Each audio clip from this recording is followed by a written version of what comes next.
শেখ হাসিনা কোথায় আছেন জানালেন জয়। প্রবাসীদের মাধ্যমে বছরে $10 বিলিয়ন সরকারকে দানের পরিকল্পনা পিনাকির। উর্মি ইস্যুতে সরকারকে দুর্বল ভাবার কোনো কারণ নেই, ফ্যাসিস্টদের প্রতি বিন্দুমাত্র সহানুভূতি প্রদর্শন নয়। আওয়ামী সরকার সংশ্লিষ্ট বিচারপতিদের পদত্যাগ দাবিতে স্মারকলিপি। আমরা ছাত্রলীগের বিষ দাঁত ভেঙে দিয়েছি বললেন হাসনাত আব্দুল্লাহ। এতক্ষণ শুনছিলেন সংবাদ শিরোনাম, এখন বিস্তারিত। তার আগে অনুরোধ রইল চ্যানেলটি সাবস্ক্রাইব করে পাশে থাকা বেল বাটনটি বাজিয়ে দেওয়ার। শেখ হাসিনা কোথায় আছেন জানালেন জয়। ছাত্র জনতার অভ্যুত্থানের মুখে গত 5 আগস্ট প্রধানমন্ত্রীর পদ থেকে পদত্যাগ করে দেশ ছেড়ে ভারতে পালিয়ে যান শেখ হাসিনা। টানা 2 মাস সেখানে অবস্থান শেষে গুঞ্জন ছড়ায় ভারত ছেড়ে আরব আমিরাতে পাড়ি জমিয়েছেন তিনি। শেখ হাসিনার ভারত ছাড়ার খবরে দেশে যখন চলছে আলোচনা, ঠিক তখনই বিষয়টি নিয়ে মুখ খুললেন তার ছেলে সজীব ওয়াজেদ জয়।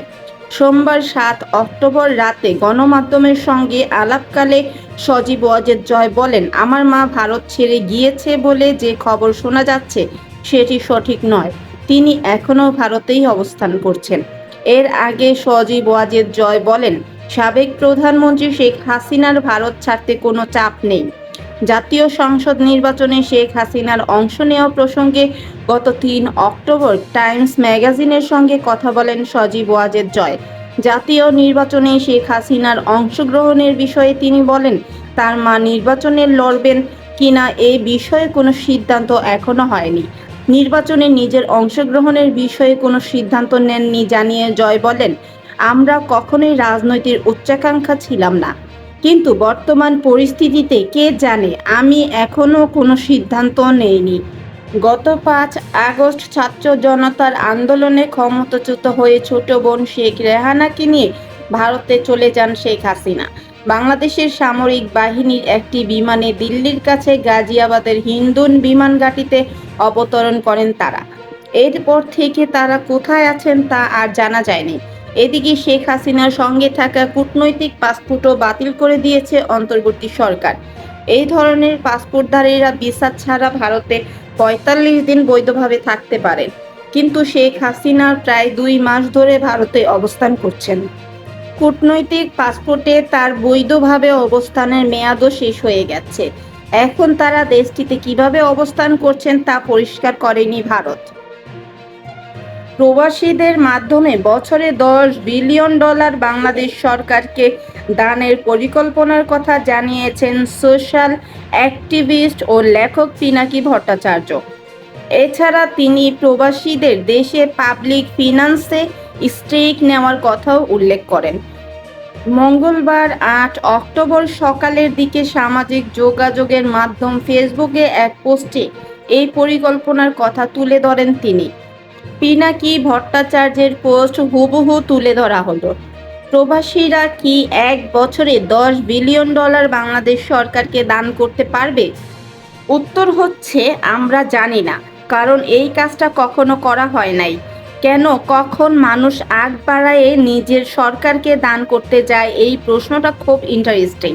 আসেন এইটা বুঝি নেই, তাহলে আপনি নিজেই বুঝবেন এটা সম্ভব কিনা। হাসিনার আমলে আমরা নিজের দেশকে নিজের ভাবতাম না।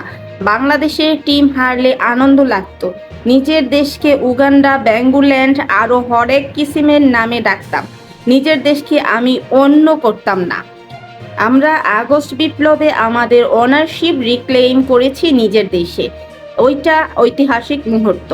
এই মুহূর্তে আমরা সবাই জীবন দিয়ে দিতে প্রস্তুত ছিলাম। পকেটের টাকা তো কোনো ছাড়। আপনারাই হিসাব করেন, আমরা প্রত্যেক প্রবাসী ঘরে মাসে বাংলাদেশ সরকারকে $40 করে যদি দেই, 1 বছর কত টাকা হয়। আমি জানি টার্গেট উচ্চবিলাসী, কিন্তু উচ্চবিলাসী টার্গেটই নিতে হয়। আপনার কি এই টার্গেট এখন খুব বেশি বা অ্যাচিভ করা যাবে না এমন মনে হচ্ছে? ভেবে দেখেছেন, পাবলিক ফিন্যান্সের এই তরিকা যদি প্রতিষ্ঠিত হয়ে যায়, এইটা যে কোনো দেশের জন্য একটা দারুণ মডেল হবে। প্রবাসীরা যদি পাবলিক ফিন্যান্সে এই স্টেক নিতে পারে, বাংলাদেশের সেই রাষ্ট্র আর কখনো ফ্যাসিস্ট হয়ে উঠতে পারবে না। এই কাজ কেউ কখনো করে নাই, আমরা করে দেখাবো। বাংলাদেশে ফ্যাসিবাদ ফিরে আসবে না, এটা শুধু পলিটিক্যালি নিশ্চিত করা নয়, রাষ্ট্রীয় অর্থায়নে বিগার স্টেক নিয়েও নিশ্চিত করা সম্ভব। বিশ্বব্যাংক IMF এর চাইতে লাউডার ভয়েস থাকবে প্রবাসীদের। এই পরিকল্পনা কেমন লেগেছে? উর্মি ইস্যুতে সাংবাদিক মুশফিক ফজল, সরকারকে দুর্বল ভাবার কারণ নেই, ফ্যাসিস্টদের প্রতি বিন্দুমাত্র সহানুভূতি প্রদর্শন নয়। বিতর্কিত লালমনিরহাট জেলা প্রশাসনের কার্যালয়ের নির্বাহী ম্যাজিস্ট্রেট তাপসী তাবাসসুম উর্মিকে সাময়িক বরখাস্ত করার ঘটনায় এবার মুখ খুলেছেন জাতিসংঘ ও স্টেট ডিপার্টমেন্টের স্থায়ী সংবাদদাতা ও সাউথ এশিয়া পারফেক্ট ভয়েসের নির্বাহী সম্পাদক মুশফিকুল ফজল আনসারী। মঙ্গলবার ৮ অক্টোবর সকালের দিকে বিষয়টি নিয়ে সামাজিক যোগাযোগ মাধ্যম ফেসবুকে একটি পোস্ট দেন তিনি। পোস্টে তিনি লিখেছেন, তাবাসসুম উর্মি যদি ভারতে আশ্রিত বিচ্ছিন্নতাবাদী পলাতক স্বৈরাচারিণীর গর্বিত উত্তরাধিকারিণী হতে চায় হোক, কিন্তু প্রজাতন্ত্রের কর্মচারী হয়ে ম্যাজিস্ট্রেটের আসনে বসে সরকার পতনের হুঙ্কার দিবে, এটা সহ্য করা যায় না। আবু সাঈদকে নিয়ে ওই নির্বাহী ম্যাজিস্ট্রেটের ঔদ্ধত্যপূর্ণ মন্তব্যের বিষয়ে তিনি লিখেছেন, ওই সরকারি কর্মকর্তা ছাত্র জনতার বিপ্লব এবং ওই বিপ্লবের মহানায়ক আবু সাঈদকে সন্ত্রাসী বলে আখ্যায়িত করেছেন। খবরে দেখলাম অ্যাডভোকেট ZI খান পান্না তার জন্য দরদি হয়েছেন। আমার জানতে চাওয়া, উকিল সাহেব যদি জানতে পারেন তার চেম্বারের কেউ একজন তাকে বিচারাঙ্গন থেকে সরিয়ে দিতে তৎপরতা শুরু করেছেন, তবে তিনি কি ব্যবস্থা নেবেন? তাকে কি অবলীলায় তা করতে দেবেন?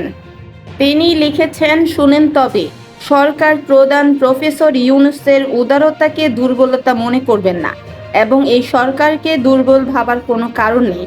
এছাড়া এ ধরনের কর্মকর্তাদের প্রতি কোনো ছাড় না দেওয়ার আহ্বান জানিয়ে এই সাংবাদিক লিখেছেন, আর সরকারকে দায়িত্বরতদের বলি, ফ্যাসিস্টদের প্রতি বিন্দুমাত্র কোনো সহানুভূতি প্রদর্শন নয়, নিরপেক্ষতার নামে কেউ যাতে খুনিদের পক্ষাবলম্বন বা পুনর্বাসনের চেষ্টা না করেন, বাকিটা আর পাবলিক করতে চাই না। আওয়ামী সরকার সংশ্লিষ্ট বিচারপতিদের পদত্যাগের দাবিতে স্মারকলিপি। বিগত আওয়ামী সরকারের আমলে যেসব বিচারপতি বিচার আসনে বসে দলীয় কর্মীর ভূমিকায় অবতীর্ণ হয়েছেন তাদের পদত্যাগের দাবিতে প্রধান বিচারপতিকে স্মারকলিপি দেওয়া হয়েছে। স্মারকলিপিতে দুর্নীতিবাজ বিচারপতিদের অপসারণ চাওয়া হয়েছে। সোমবার ৭ অক্টোবর স্মারকলিপি প্রদানের পূর্বে সুপ্রিম কোর্ট আইনজীবী সমিতি প্রাঙ্গণে মানববন্ধন কর্মসূচি পালন করেন আইনজীবীরা।